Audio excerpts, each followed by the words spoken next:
get the one out at 6 o'clock this morning. I was up in the middle of the night. A little bit going on. It was very gusty. The wind, I think it was up probably around 40, bit over 40 maybe. I don't have wind instruments on the gate, so I can't tell you. But yeah, it was quite windy in the middle of the night, and I was a little bit concerned. So I got up and got everything prepared and sat around for 2 hours, and then it dropped right out. And now, lucky to be 20 knots. So just waiting again, probably all day today. I think maybe tonight it might come in, but yeah, really nothing at the moment. So even with those gusts last night, though, the anchor didn't move at all. So she's pretty well dug in, I think, and I'm very happy to be here.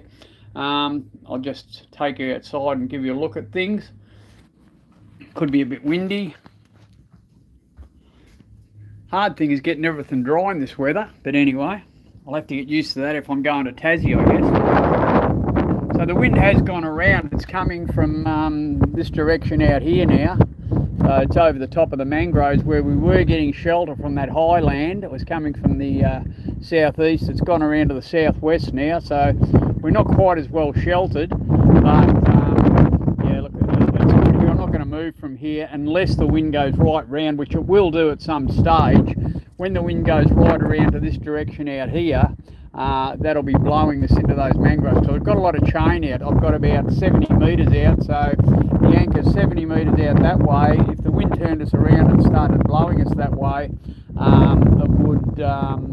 it would put us in the mangroves. So that's what I've got to be careful of, and that's what I'll be aware of tonight when this thing comes ashore. But hopefully all that's going to happen in daylight, and you know, I'll be able to address it with the lights on, because look, I could probably do it.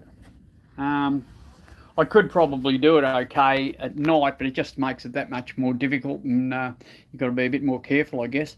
But yeah, so that's the plan. Just another day of waiting. Yeah, I feel sorry for the people down south. I think Lismore's going to cop it again, so I really feel sorry for the people down there that were flooded a few years back, and they're copping it all again. But we haven't even really had much rain here. It's been, you know, there's been rain, but it hasn't been torrential rain like you'd usually get with the cyclone. So I don't think we've really felt the full effect of it yet.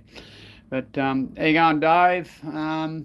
But yeah, anyway, we're very comfortable here. I think I'm going to have to run my gen set this morning, because I haven't done that for, well, I haven't had to run it for a long while.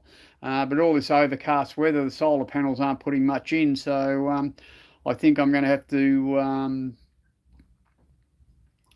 yeah, okay, Dave, well, I was just mentioning that. So I think I'm going to have to run the gen set because, yeah, they're down to about 40% the batteries now. So it's taken a little while, but with no sunshine, that's the only thing that pushes them up unless I run the generator. So I'll probably have to switch the generator on and run it for a couple of hours and get a bit of charge into the batteries, I guess.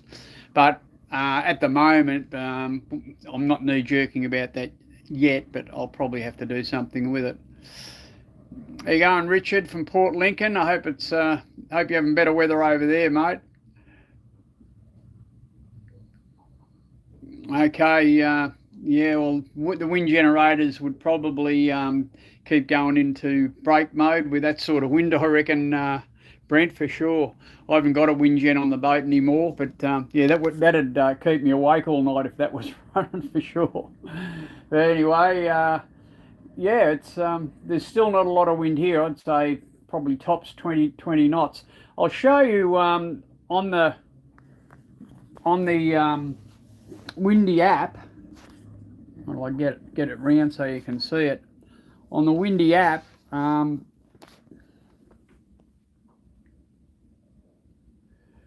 you can see we really are, this is where we are right here. And you can see we really are in this wind shadow. If I animate that and bring it forward, you can see that where we are right here, it really does, Stradbroke Island really does put you in a sort of a wind shadow. All of this really gnarly stuff out here just slips up the side of Stradbroke, and we stay in pretty calm weather down here at the bottom of Straddy. So I'm happy to be inside here. I think we've got a really good natural barrier to this sort of stuff being up against Stratty. And it's not until those winds go around that you'll probably see happening on this prognosis pretty soon. When the winds go round, when we get to this part here where they're coming in from the north, that's when I'm going to want to leave here. So hopefully that'll be in daylight. At the moment it's saying about 12 o'clock tomorrow, so that'll be great. So yeah, definitely not as breezy in here as what it is out at sea. So we're missing, and even down south, we're missing a lot of that wind being in the shadow of Stratty Island. So I'll take that. Anyhow, dudes, anyone got any other questions at all? I'm pretty well prepared. I've just got to wait for it. I'm a bit overweighting. It'd be good if I could get out of here, but I'm prepared to stay here until it goes through and we get a bit of better weather. I'll go back to Bruce's place. Anyway, that's the 8 o'clock feed. I'll do another one at 10. I don't think it'll be that much different. Actually, I might do another one at 12 because I think it's going to be the same as at 10 o'clock. So, yeah, no beer while this is going on, Malaboy. Unfortunately, but yeah, got to be on my toes, so I don't want anything dulling my brain. So yeah, I'll stay sober until it goes through. Well, I'm always sober anyway. I don't drink much. But anyway, yeah, I'll probably do another feed at 12 if that's all right. And there's not much happening here. It'll be the same old thing, I think, at 10. If anything does come up and it gets a bit breezy, I might put one up. But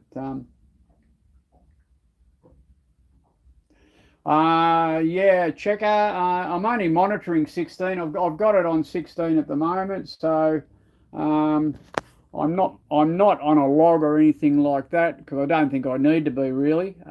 While I get it round, but I'm just on channel 16. I monitor that, and yeah, actually yesterday the water police came around and just had a chat to me, and they just asked me whether I was staying here for the cyclone, and I said yep, so they know I'm here. And yeah, Bernard, I think yeah, well, so anyway, I'm on 16, and it was good that the water police you know, go around and they check on all the boats that are staying out here. They didn't seem to be concerned, but at least they know where I am. Yeah, Bernard, you could shorten the chain, but I think even with, I'd probably need to have 30 or 40 metres out, and I think even with that sort of scope, I'd still be pretty close to those mangroves, and the wind would have a little bit of fetch coming across from the north. There's not as much cover out behind me, so I think I'd move. I wouldn't have to move far. I'd only move just around the corner. I'd probably have to move half a mile and get in the lee of slipping sand. So that's what I'd be doing. And if I can do that in daylight, I'd be pretty happy to do that and get anchored up there. I know what it's like around there. I know that the holding's really good, and I could slip around there and hold up there just as the cyclone goes inland and loses a bit of pace. So it should be good. All quiet at Gold Coast City Marina. Okay, well, let's hope it stays like that. Yeah, it's definitely nothing to worry about here at the moment. Yeah, Jeff, I've seen it before a few times. This will be the fourth one I've done. But look, once again, I'm glad to be out here doing it out here. The last one I did was in a marina. That was Yalui. I think it was category 3, nearly category 4. And that wasn't much fun at all. There was too much going on in a marina. Too many boats breaking loose, and also I had 3 boats sunk about 50 metres from me when I did Yalui. And I thought I was, you know, I worked really hard all night to make sure that Peggy-Anne wasn't damaged as well. So no, I won't be in a marina for any more cyclones. I'd rather be out here doing my thing. And you can see that. What'll I turn this camera around? You can see that there's no one around me, so I've got no boats that I have to think about, nothing out that way, and there's one guy right down there. He's probably 200 or 300 metres away. He's not going to be a problem. where I was going to go when I came out was right across there, and you can't see it's a bit wet at the moment, but I was going to get right over under Stratty there, but there's 10 boats in there anchored, and I changed my mind. I thought, no, I don't want to be amongst all those boats, so I've come back and anchored right here, and it's a pretty good spot. That bit of high ground gives you really good protection when it's out of the southeast, and the mangroves give you a bit when it comes from the southwest. So I suppose next time I do a cyclone here, there'll be 10 boats here as well. But it is a good spot. You probably wouldn't want too many boats here, but you could get 3 or 4 here and stay out of the wind. I don't have an anemometer, Julian. I don't. I had a battery powered one at one stage, I think, and that the batteries ended up corroding, and I had to throw it out. And I don't have one attached to the boat. It's just something else to go wrong. She's pretty simple, this old girl. Thought about it occasionally, but you know, like, you can have problems with them. So I just stick out my head out the door, and if my hair's blowing around a bit, I know it's over 20 knots. And you know, like, I suppose it'd be good when I'm doing this to tell you guys exactly what we're getting, but I've got a pretty good idea from doing this an awful lot. And I'd say last night it was between 40 and 50 anyway, the gusts we were getting. It wasn't constant at that, but we were getting gusts of 40 to 50 knots, and I was a bit concerned about that. But anyway, yeah, I'm at Fisherman's at the moment, Maliboy, so then that's where I'll be staying until the wind goes around to the north, and I'll move around to Slipping Sands, I reckon. Anyway, dudes, that's the 8 o'clock update. Anyone else got any questions I can answer? Because I'm happy to answer them. But yeah, the other thing is the barometer. I'll show you. It hasn't moved. It's just stuck on 1010, so it hasn't dropped at all. So this system really is, yeah, okay, 45 knots. That'd be about right, Brett. I reckon I was copping the same, between 40 and 50. And anyway, yeah, so the barometer hadn't moved, so when that starts to move, it'll probably indicate when Arnold's going to come in. But anyway, heads down, stay safe, and yeah, just wait, I guess. All right, I'll see you again at 12 o'clock. Thanks for watching, dudes, and yeah, please stay safe out there. Good on your bags. Thanks, mate. Cheers, everyone.